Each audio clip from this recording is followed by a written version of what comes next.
MAGA Mike Johnson, the Republican speaker, aged, 10 years in the past month alone, is coming apart at the seams. As it appears, he may be about to lose his job, with fellow Republicans calling for his head. You are gonna want to know more about this. I don't exactly know why Elise won't just call me. I texted her yesterday. She's upset one of her provisions is not being made, I think, into the NDAA. I explained to her on a text message, as soon as I heard this yesterday. I was campaigning in Tennessee, and I wrote her and I said, what are you talking about? This hasn't even made it to my level.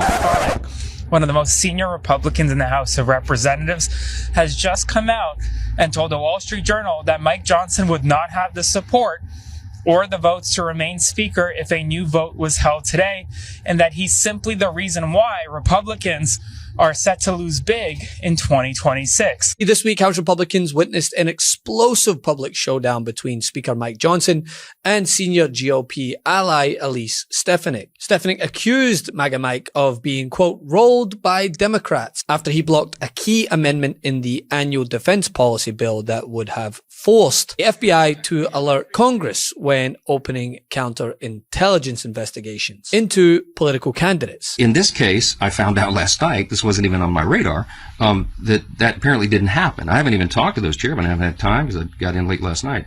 But apparently those the two chairs and the two rankers in both chambers did not agree, and so that provision was dropped out of the NDAA. It doesn't mean it can't become law or even that is a final decision. But she threatened to vote no on the bill and publicly branded Johnson a liar. Ouch. Oh, that's gonna hurt! That kind of revolt from within your own party is seldom this loud, but in the case of MAGA Mike, it could appear to be dangerous, considering he seems to be already on thin ice. Johnson claims he was blindsided and may still negotiate fixes, but let's be clear here. His majority, it's razor thin. If even one more member defects, then he loses control of the floor and ultimately favor with the man that he's been humiliating himself over and over again to try and appease, the president. Pardon the former president of Honduras who's been convicted of major drug crimes, big drug trafficking. Are you okay with that? I don't know anything about that, President. I don't know. I don't have an opinion on it. I haven't read into it yet. He was charged this morning. 45 years he was charged with major crimes. The president has the ability to advocate on behalf of anyone he wants. It's not really my issue. This morning, the Energy and Commerce Committee held a hearing. As I said, let's be clearer here. Johnson is already on shaky ground with his Republican benefactor. The House Speaker recently halted Trump's long-promised healthcare subsidy extension, or as I like to mention, the concepts of the healthcare subsidy extension, telling advisors that, quote, most Republicans just don't have the appetite for it. That move reportedly forced the White House to shelve the plan. Last month, Mike Johnson said that his party had a healthcare plan and it was ready to go. Listen to this. Is if the government reopened tonight, would Republicans have a plan to address the Obamacare subsidies? Yes. You would have a plan we tonight. Have proposals to, we could have that ready immediately. Yes. Well, it has been more than a month since that interview, and still there is no plan. I am shocked. Well, not that shocked. Remember this moment. Late John McCain and his famous thumbs down that killed the Republican replacement to Obamacare, that was 8 years ago. That means Republicans had 8 years to come up with an alternative, and still there's nothing. So after that McCain moment, Trump tweeted that lawmakers should let Obamacare implode, and then they'll be forced to create a new plan. And earlier this month, he posted that Obamacare, quote, sucks. But it turns out that the centerpiece of the Trump plan is to extend the Obamacare subsidies. Well, that's something that Democrats had demanded during the shutdown. Now, Johnson isn't just walking a tightrope inside Congress, but in the Oval also. Donald Trump's dictatorial power over Congress will not continue. Today, Donald Trump is the biggest loser in presidential history on legislation passed by both the House and the Senate that is a direct rebuke of the president.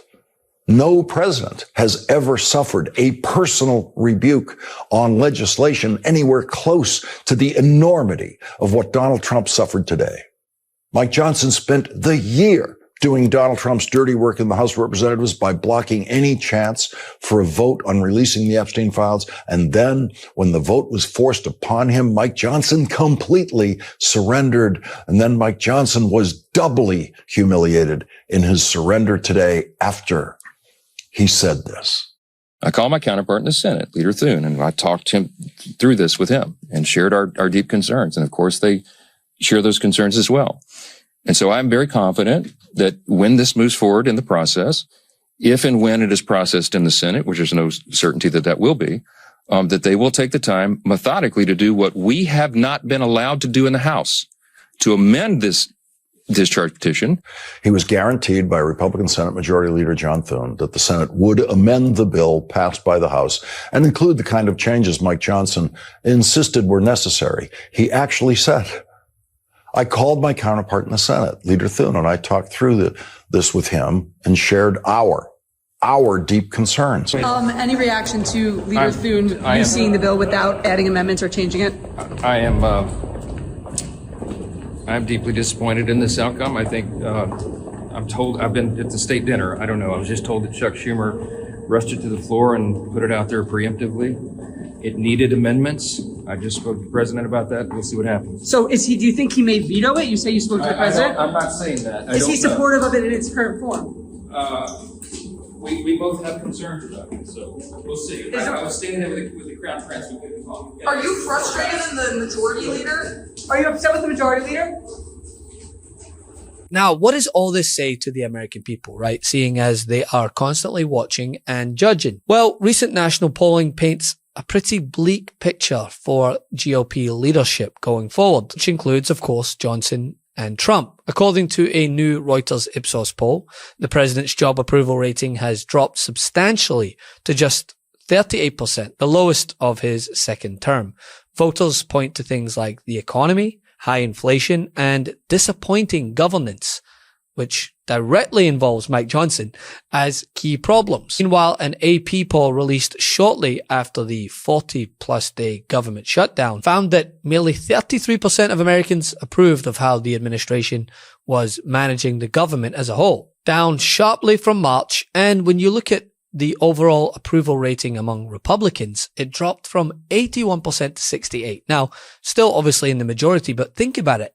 That's remarkable for a party that is still formally in power and control all branches of government. Even more telling, a recent national generic ballot poll shows that the opposition party, the Democrats, now hold a 14-point lead over Republicans, signaling that many voters are prepared to punish GOP incumbents in 2026 and the party as a whole. You know, this is a poll that came out yesterday, Marquette University Law School poll, and I don't think it picked up enough coverage that it should have, because these numbers should be truly frightening to Republicans. Why do I point it out? Why do I say that? Okay, Dems versus Republicans on the generic congressional ballot. If you look at all voters, this matches the average. You see Democrats up by 5 points. Okay, that's not a bad position, but it's not as strong as they were in the 2018 cycle at this point. But come over to this side of the screen. This is where it gets truly frightening for the GOP, because among those certain to vote, look at this. The Democratic advantage nearly doubles. We're talking about a 9-point advantage going from 5 to 9 points. And this matches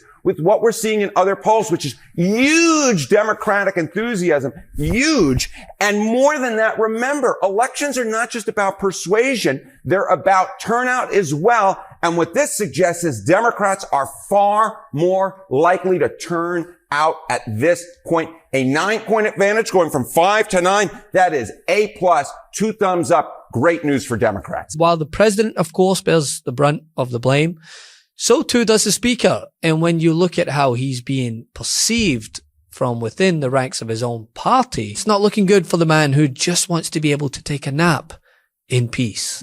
Hi, Mr. Johnson. So my question or comments are related to what you said yesterday about not being open to pass any legislation to ensure that military gets paid. I'm sure you can tell by my voice I'm very shaky. Just want you to hear a little bit about my family. I have 2 medically fragile children. I have a husband who actively serves this country. He suffers from PTSD from his 2 tours in Afghanistan. If we see a lapse in pay come the 15th, my children do not get to get the medication that's needed for them to live their life, because we live paycheck to paycheck.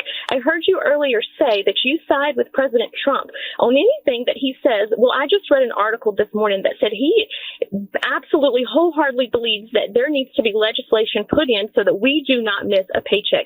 You have the power to do that. And as a Republican, I'm very disappointed in my party, and I'm very disappointed in you, because you do have the power to call the House back. You did that, or you refused to do that just for a show. Love this video? Support independent media and unlock exclusive content, ad-free videos, and custom emojis by becoming a paid member of our YouTube channel today.